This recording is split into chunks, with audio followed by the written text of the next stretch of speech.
We're going to talk about the secrets of lifelong passion and sexual intimacy. And I really love teaching on this topic because there is so much misinformation in the world today.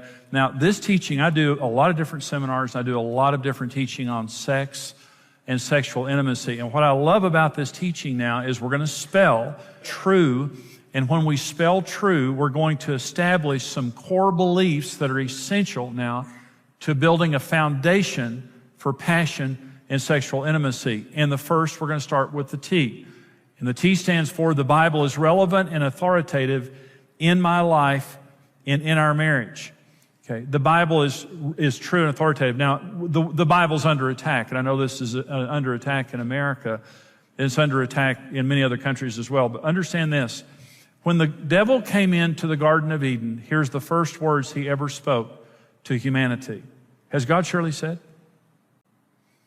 Those were his first words. He can't defeat you till he disarms you. And God gave them a word, and if they would have followed that word, they would still be alive on the earth, and they would still be in a perfect marriage and perfect bodies. But he came to them and said, is that word that God gave you really true? And Eve said, oh yeah, it's true. And he says, no, it's not true. God knows that in the day that you eat that fruit, you're going to be like him. You're going to be a better person. God's trying to hold you down. He's trying to keep you from something right. There were thousands of trees in the garden that were legal. There was only one that was wrong. And he convinced them that the reason God wouldn't let them eat of that tree was because he was mean and he was trying to keep them down. And they walked over and took that fruit. And he said, you won't die in the day that you eat that fruit. You won't die. He said, God knows you're going to come alive. You're going to know the difference between good and evil. Listen to me. They died. They lost the garden. Everything God gave them was lost. Now, let me say something. I'm a preacher. I'm all for sin if it works. I mean, I'm not a fuddy-duddy. I wasn't born a preacher. And I've done all those things. I've done all those things. Okay. It kills people. Sin kills people. So the Bible, first of all, tells us how to enjoy sex, like the book of the Song of Solomon. I probably wouldn't read parts of the book of Solomon in church, you know. The Bible talks graphically about sex because God created sex, and he's a good God. He created it good.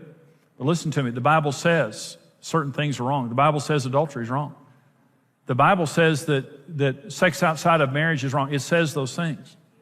If you'll stay within there are many ways you can enjoy sex. Be creative. Have fun having sex in marriage. That's what God wants for you. He's not a prude. He made it that way. He wants you to enjoy it. But he created a fence around it so that we can enjoy it and not have problems. And I'm telling you, as a marriage counselor and as a person myself, when I talk to couples who have gone on the other side of the fence, it always creates devastation. It always creates harm. I'm all for sin if it worked, but it doesn't work. I'm just experientially, it doesn't work. So I have to begin by believing this is still true. This is still true. Regardless of what anybody else says, this is still true and authoritative for my life. Now, if you don't believe that, you're going to be open to just the torrent of deception that's going on in the world today, especially about the area of sex. So this is the standard now that I'm going to use to decide what's right or wrong. And by the way, all people have sexual issues, including me. All of us are imperfect. We all have sexual issues. That's not the issue. So when I'm sitting up here saying certain things are right or wrong, and someone would say, well, you're a hypocrite. Listen to me. We all make mistakes sexually. But the difference between a true Christian and a person who isn't is I accept this telling me what's right and wrong. And when I make a mistake, it's a mistake. It's wrong. It's against the standard. So I'm imperfect, but I receive this is telling me what the standard is. That's the difference, in my opinion. Number two, the R. Reality is much different than secular TV, movies, magazines, and the internet tell me. That's not reality. When you're watching TV, when you're watching movies, and it's showing these glamorized views of sexual immorality. You know, one of my objections to movies and television is they don't show the disease. They don't show the aftermath. They show the sexual immorality, but they don't show you the real life thing that's going on. Now, when you go to the grocery store, you know, one of the things about the grocery store is they have these magazines that they always, men's and women's magazines, at the grocery store counter, they always have something about sex. Always have something about sex. So these are actual things that are on magazines. The first is Cosmopolitan magazine. These are actual front cover lines on magazines from men's and women's magazines at the checkout counter now at the grocery store. This is Cosmopolitan. 50 ways to seduce a man in a minute or less. So, you're at the checkout counter, you look over there, 50 ways to seduce a man in a minute or less. Oh, okay. Kinky sex. 64% of you secretly want to try this. Okay. All right. Here, this is one of my favorites here. 57 kinky sex moves to drive your man crazy. This is on the checkout counter there at the grocery store. 57 kinky sex moves. Do you really need that many? 3 or 4 is great. And let me tell you, I'm kind of the sex guy, and I'm just telling you right now, there are not 57 kinky sex moves. They're not. There are 12, and they're in my new book. And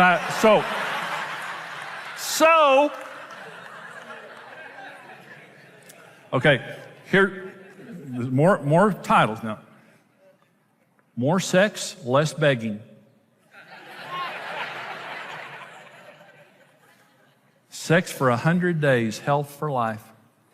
For you, not necessarily her, but she'll. So, and you see that stuff, and it's not real. It's not real.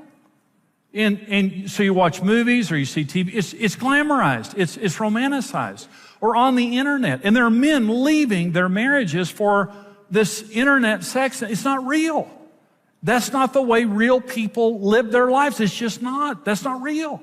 But you get it in your head. Research has proven, I want you to listen to this one, that when men are exposed to 3 one-hour R-rated movies, it changes the way they view women. 3 R-rated, not X-rated. Men begin to objectify women and remove their personalities from them. And so when you believe that nonsense that just says there's someone out there and they're having, there's 57, I am missing out on 57 kinky sex moves.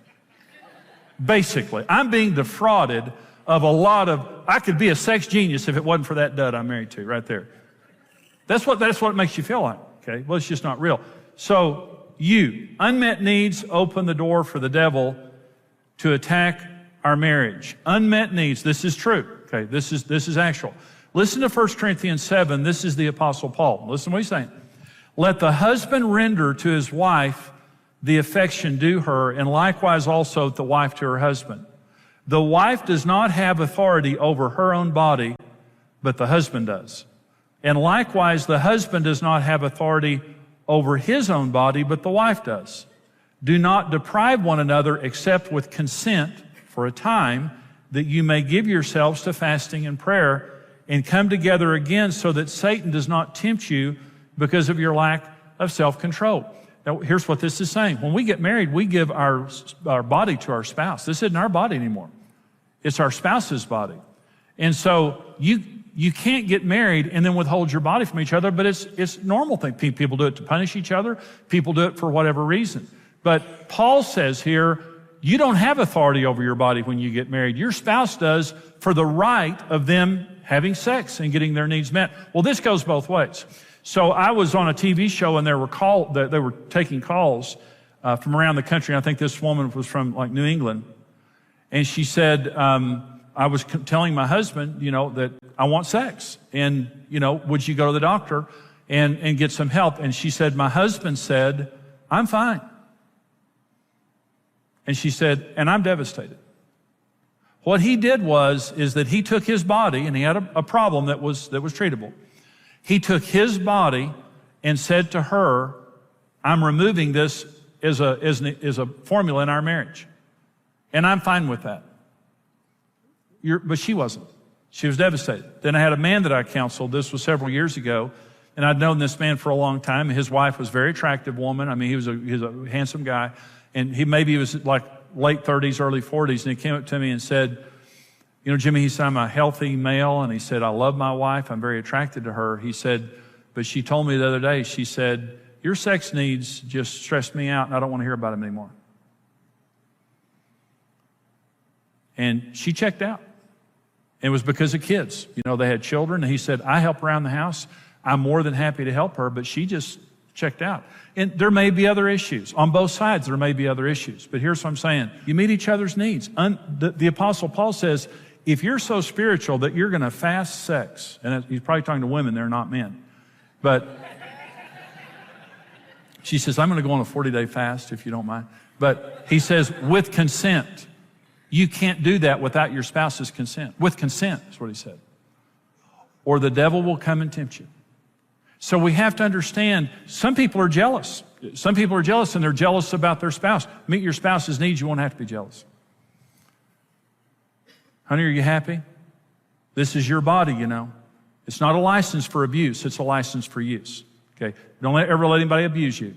But it's a license for use. And it says, this is your body. I'll never hold it against you in a wrong way. I'll never keep it from you. I'll never punish you by taking it away from you. And I'll never give it to somebody. In other words, I'll never go serve the kids all day long and then not give it to you sexually.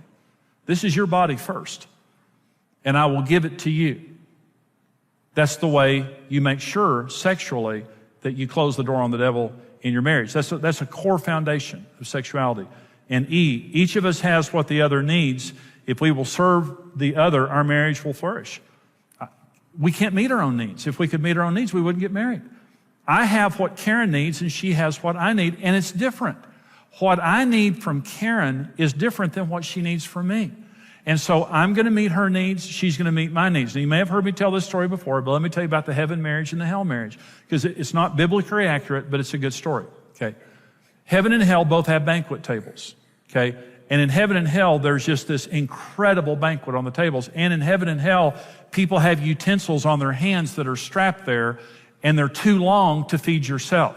There's a banquet in front of you, and you can scoop food in front of you, which is just incredible, but you can't feed yourself. And so in heaven, everyone is in heaven at this incredible banquet, and they're scooping up the food and feeding each other across the table.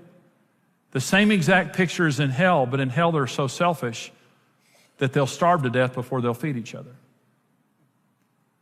I can't meet my own needs. If I could meet my own needs, I wouldn't have gotten married. I'm married. There are needs that only God can meet. I'm not talking about a dysfunctional relationship where you're asking something for your spouse that they can't give. But there are needs that Karen meets in me that I can't meet in myself. In other words, I've got utensils that I can scoop what she needs and feed it to her, but I can't feed it to myself. I need her to feed me, and she needs me to feed her. So a heaven marriage is two servants in love that are unselfish and said, baby, what do you need? You want some corn? You want some mashed taters? You want some okra? What do you want? Rather than saying, you want corn, open up. You know, like that. I don't want corn today. You know, let me tell you what I need, because I'm different than you. But two servants in love just sit there and say, baby, what do you want? Babe, let me serve you. And you sit there and you feed each other. But in hell, they're so selfish that they'd rather starve to death than meet each other's needs.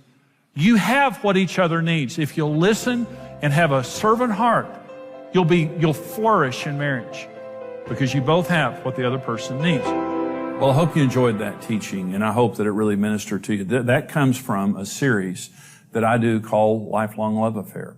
And it's a series. It's also a book. And right now, for your gift of any amount, we want to get you the message from the series, The Secret of Lifelong Love. Now, you have to get this on the web. The address is there on the screen right now. For your gift of any amount, go online. We'll get you that CD single of The Secret of Lifelong Love. For your gift right now of $60, we want to get you the full 4-part audio series, Lifelong Love Affair, plus the book, Lifelong Love Affair. Those will bless you, really minister to you, and maybe you can pass it along to someone that you care about to minister their marriage too. For your gift of $110 or more right now, we'll get you the full DVD series, 4-part Lifelong Love Affair series, plus the book, plus our new Vision Retreat app. We teach every person, part of the Lifelong Love Affair is talking about being married on purpose and having a vision for your marriage. It will transform your marriage. And we will include, with your gift of $110 or more, the Vision Retreat app. It'll work on your phone, your tablet, your computer. It helps you to prepare to have a vision retreat, to go on your vision retreat, and to follow up afterwards, take your marriage to another level. It's all included. The information is there on your screen of how you can get these important resources. I really want you to get this. It will really help you and minister to your marriage. Here's how you can do it. Transform your marriage into a lifelong love affair. For your gift of any amount, we'll send you the CD single, The Secret of Lifelong Love. For your gift of $60 or more, we'll send you the Lifelong Love Affair CD series and book. In this inspiring series, Jimmy reveals how to stay in love for the rest of your life, how to have vision for your marriage, and how to have God's blessing on your relationship. For your gift of $110 or more, you'll receive the DVD series, book, and the Vision Retreat Journey app. This easy-to-follow online experience guides couples through establishing clear vision and setting goals for their marriage and family. And I'm saying you absolutely can have a marriage that gets better and better and better, and you can have a marriage that lasts for the rest of your life. No matter where your marriage is, you can have a lifelong love affair. Experience Jimmy's series today.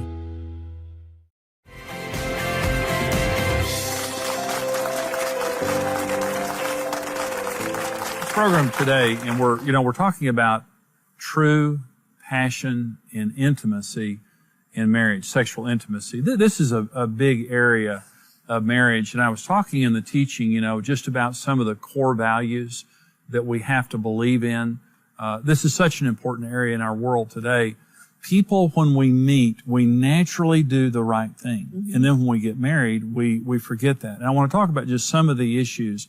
When we met and fell in love, I did everything right because I was trying to gain your affection, and you were trying to gain my affection. We did everything right. But within several years after meeting each other, but especially after marriage, the wheels fell off, and we were talking, the lifelong love affair, we talk about marriage as a marathon, not a sprint. Right. Okay. Many people get into the sprint and even the sexual sprint, and it's fantastic and it's wonderful. And the next thing you know, it just, again, the passion wears off, but it goes back to the daily discipline. So I want to talk about a few of those things, but the first one is, again, sexual passion and intimacy. The passion comes from the daily discipline, first of all, to pursue each other. Yes. Okay. Now, when we date each other, we work hard at the relationship. But once we've been married for a while, sometimes we get lazy, and this is what happened to us now. I mean, I just got lazy. I stopped pursuing you, and then the passion was gone from our relationship. So talk about that from a woman's perspective. Well, I think that to keep passion going, you have to have your heart in it. And if your heart's not in it, it doesn't matter how much you try to be passionate, it's going to show. That's right. And so I think that it's so important, to make sure that you're checking your heart. Do I have anything that's in between us right now? Am I upset with you about something? Are you too busy with work where your heart's being divided? Right. And it's no longer full of the things that were used to be so important, like you're saying, dating. Right. The reason it was so passionate is because, we hated school. So the best thing was having a date and seeing each other. That's right. Or calling each other on the phone. And so, I think it's a lot about, where is your heart? Is it to make yourself successful in business? Is it to be a great parent? Is it to, all those things are fine. Yeah. But if marriage is not first, and if your love for each other is not first, and your passion is going to follow that. And so, I think it's a heart issue first. And then I think it is just the disciplines that you're talking about. I mean, it's like you've said before, having a date night is so important. It's one of the most key important things to do, especially in a busy society that we live in, is make that a priority. If nothing else, have a date night. And then praying together. I think praying together is one of the deepest, most intimate things you can do in a marriage because it keeps you connected not only spiritually, but it just brings God back into the picture where, some of the stuff that you've been dealing with kind of has a way of just going away. Well, one of the number one problems that people have sexually is stress. The issues that keep them from enjoying sex. But here's my point, is whenever I'm giving the best to you, this is what happens when we date. I'm giving the best to you. I'm investing the best in you. And then what happens is I'm passionate because you're my treasure. You're where I'm putting the best of my life. My passion naturally gravitates there. Then once we've been married for a while and it kind of gets old and mundane and we get lazy, I start giving the best to the kids or the best at work or the best somewhere else. And the next thing you know, we don't have passion in our relationship, and we're thinking, well, there must be something wrong. Well, we need to try something new to get no, actually don't try something new. Just did what you did in the very beginning, and that is focus on each other and make sure that the relationship comes first. And when you're talking about praying, Karen, we're talking about making God first, keeping God first in our relationship, making sure that we're first in each other's lives, and that is just inviolable. That is the cornerstone of the relationship. And see, on that foundation, then, you experience sexual intimacy. Every couple can experience intimacy and sexual intimacy for a lifetime, but it doesn't just happen because, you get in bed and you're doing everything right in bed. It happens because you're doing everything right out of bed. And there are some things sexually that are in the teaching, in the fuller resource there, that I hope you'll get. But I hope that this is an encouragement to you, because this is a big deal. And it's a big area of marriage that God wants us to succeed in. We're able to come to you because we have a special group of partners that stand with us financially every single month. We call them our rock solid partners.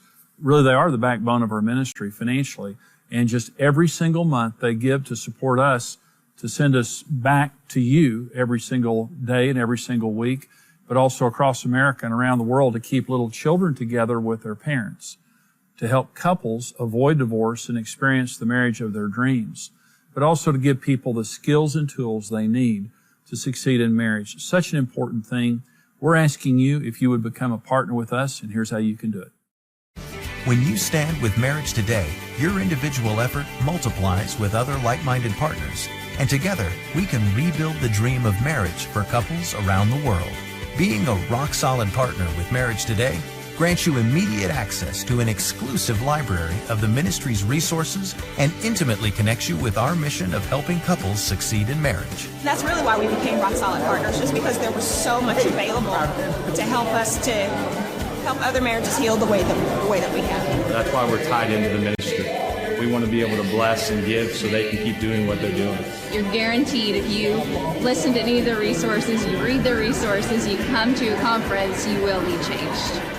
Everyone has something to give, and there are millions of unreached couples who desperately need the marriage-strengthening resources of Marriage Today. That's why we need you to join us. Become a rock-solid partner with the ministry and mission of Marriage Today.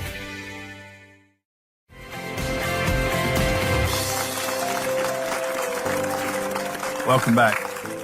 Marriage is a wonderful blessing for all of us. But one of the main reasons that people get married is sexual intimacy and also sexual exclusivity.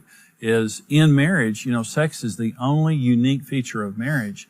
And when we enjoy that with our spouse in marriage, and that is something that, it's the only unique feature. And if it's something that we're enjoying and something that we're successful at, it is so wonderful. But so many people who get divorced because of sex.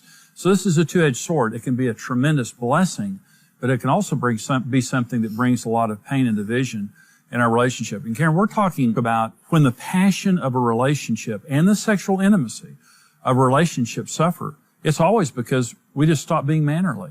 A lot of people treat strangers better than they treat their spouse, and they're more mannerly. Now, when we got married, I was Mr. Wonderful. When we first met, I'm talking about started dating. I was going to say. And yeah, I was not as good when we got married. But when we got married, I was a jerk. I mean, I was ill-mannered and I took you for granted. But I remember how well-mannered I was. And manners means respecting a person. That's all manners mean. It means I respect you. The lack of manners means I don't respect you. I think a woman just appreciates a husband that, communicates in clear words and not just, it's like, thank you. And, can I help you? Or, not just the grunts that, cause I think that's what you're saying about manners. But also on the same side of that is I think for a woman, we like to feel emotionally connected. And I think it's just so important for a man to emotionally connect with their wife, throughout the day. And that's one of the good things that you do for us is that, you're so good about calling and checking on me and always communicating. And I think that, for a husband to get the desires out of his wife that he really is looking for, if he'll, do those simple things of emotionally connecting through communication, phone calls, how are you doing? The please and thank yous. Let me help you carry those groceries in. Get the vacuum cleaner out. Okay, guys, let's go. Big points. Big points. Well, honestly and truly, the misinformation that goes on sexually, and I was guilty of this, Karen. I mean, I had all these thoughts were in my mind. It's kind of like, it doesn't matter what happens outside the bedroom. It's what's in the bedroom that makes great sex. It's the opposite. Mm-hmm. What happens outside the bedroom creates the excitement and the passion for what then can happen inside the bedroom. And when you're not respecting your spouse, when you're not mannerly, you fall in love because you say please, thank you, you're courteous, you're helpful, you're sensitive to the other person, and you fall out of love because you become insensitive and ill-mannered. Well, we hope that this program today has been a blessing to you. We want you to know that God created sex in marriage to be something that is a pleasure for the rest of our lives. And we hope that this program helps you to achieve the sexual pleasure and intimacy that you desire. We'll see you next time right here on Marriage Today. Bye-bye. Whoa, whoa, whoa, oh. I was chasing distant skylines, running far from where you stood, thinking if I had it all then maybe life would feel like it should. Every road kept pulling forward, every dream was somewhere new, but I never saw the pieces were all leading back to you. I tried to hold the whole wide world, every star, every view, but every piece I ever found was just another part of you. Every step, every mile, every dream I thought I knew led me back to where you are. My whole world was you. All the things I thought I needed started fading one by one, when I saw that all my reasons ended where we'd begun. I try to hold the whole wide world, every star, every view, but every piece I ever found was just another part of you. Every step, every mile, every dream I thought I knew led me back to where you are. My whole world was you. If I had just turned around sooner, I would have seen it clear. Everything I ever searched for was already right here. I don't need the whole wide world, I don't need a sky so blue. Every piece of life I want is already in you. Every road now feels like home, every dream has come in view. I was lost until I found